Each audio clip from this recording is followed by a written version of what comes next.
Statement of the late Julia Hetman through the medium Bay Rolls. I had retired early and fallen almost immediately into a peaceful sleep, from which I awoke with that indefinable sense of peril which is, I think, a common experience in that other earlier life.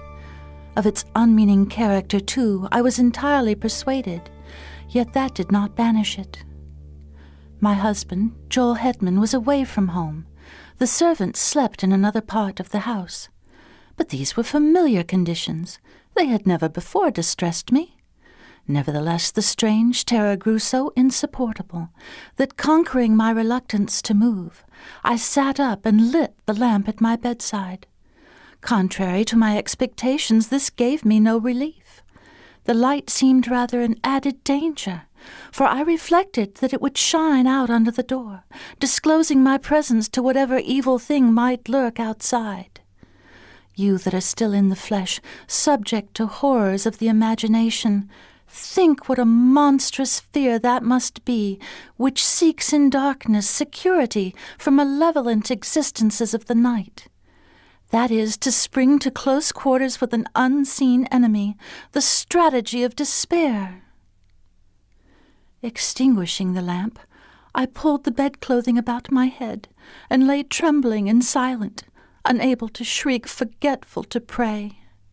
In this pitiable state, I must have lain for what you call hours. With us there are no hours. There is no time. At last it came, a soft, irregular sound of footfalls on the stairs. They were slow, hesitant, uncertain, as of something that did not see its way. To my disordered reason, all the more terrifying for that, as the approach of some blind and mindless malevolence to which is no appeal. I even thought I must have left the hall lamp burning, and the groping of this creature proved it a monster of the night. This was foolish and inconsistent with my previous dread of the light, but what would you have? Fear has no brains, it is an idiot. The dismal witness that it bears and the cowardly counsel that it whispers are unrelated. We know this well, we who have passed into the realm of terror, who skulk in eternal dusk among the scenes of our former lives, invisible even to ourselves and one another, yet hiding forlorn in lonely places, yearning for speech with our loved ones, yet dumb and as fearful of them as they of us. Sometimes the disability is removed, the law suspended by the deathless power of love or hate. We break the spell. We are seen by those whom we would warn, console, or punish. What form we seem to them to bear, we know not. We know only that we terrify even those whom we most wish to comfort, and from whom we most crave tenderness and sympathy. Forgive, I pray you, this inconsequent digression by what was once a woman. You who consult us in this imperfect way, you do not understand. You ask foolish questions about things unknown and things forbidden. Much that we know and could impart in our speech is meaningless in yours. We must communicate with you through a stammering intelligence in that small fraction of our language that you yourselves can speak. You think that we are of another world. No, we have knowledge of no world but yours, though for us it holds no sunlight, no warmth, no music, no laughter, no song of birds, nor any companionship. Oh, God, what a thing it is to be a ghost, cowering and shivering in an altered world, a prey to apprehension and despair. No, I did not die of fright. The thing turned and went away. I heard it go down the stairs, hurriedly, I thought, as if itself in sudden fear. Then I rose to call for help. Hardly had my shaking hand found the doorknob when, merciful heavens, I heard it returning. Its footfalls as it remounted the stairs were rapid, heavy, and loud. They shook the house. I fled to an angle of the wall and crouched upon the floor. I tried to pray. I tried to call the name of my dear husband. Then I heard the door thrown open. There was an interval of unconsciousness, and when I revived, I felt a strangling clutch upon my throat, felt my arms feebly beating against something that bore me backward, felt my tongue thrusting itself from between my teeth. And then, I passed into this life. No, I have no knowledge of what it was. The sum of what we know at death is the measure of what we know afterward of all that went before.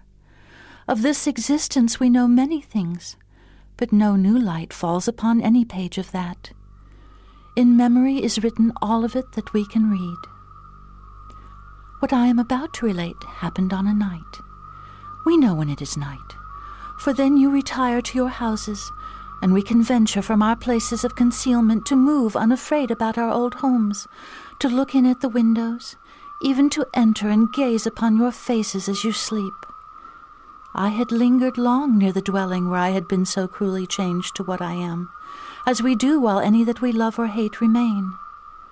Vainly I had sought some method of manifestation, some way to make my continued existence and my great love and poignant pity understood by my husband and son.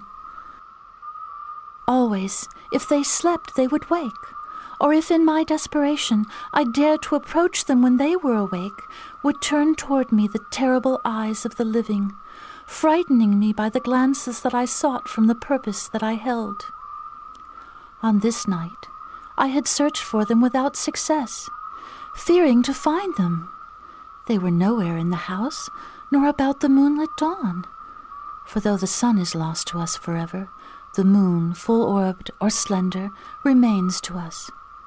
Sometimes it shines by night, sometimes by day, but always it rises and sets as in that other life. I left the lawn and moved in the white light and silence along the road, aimless and sorrowing. Suddenly I heard the voice of my poor husband in exclamations of astonishment, with that of my son in reassurance and dissuasion, and there, by the shadow of a group of trees, they stood, near, so near. The eyes of the elder man fixed upon mine. He saw me. At last he saw me. In the consciousness of that, my terror fled as a cruel dream. The death spell was broken. Love had conquered law. Mad with exultation, I shouted. I must have shouted. He sees, he will understand.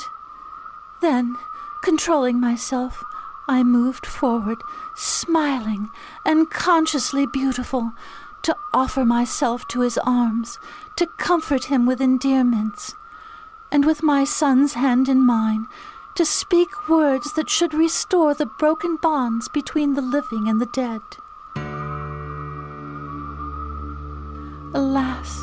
Alas, his face went white with fear. His eyes were as those of a hunted animal. He backed away from me as I advanced, and at last turned and fled into the wood, whither it is not given to me to know. To my poor boy, left doubly desolate, I have never been able to impart a sense of my presence. Soon he too must pass to this life invisible, and be lost to me forever.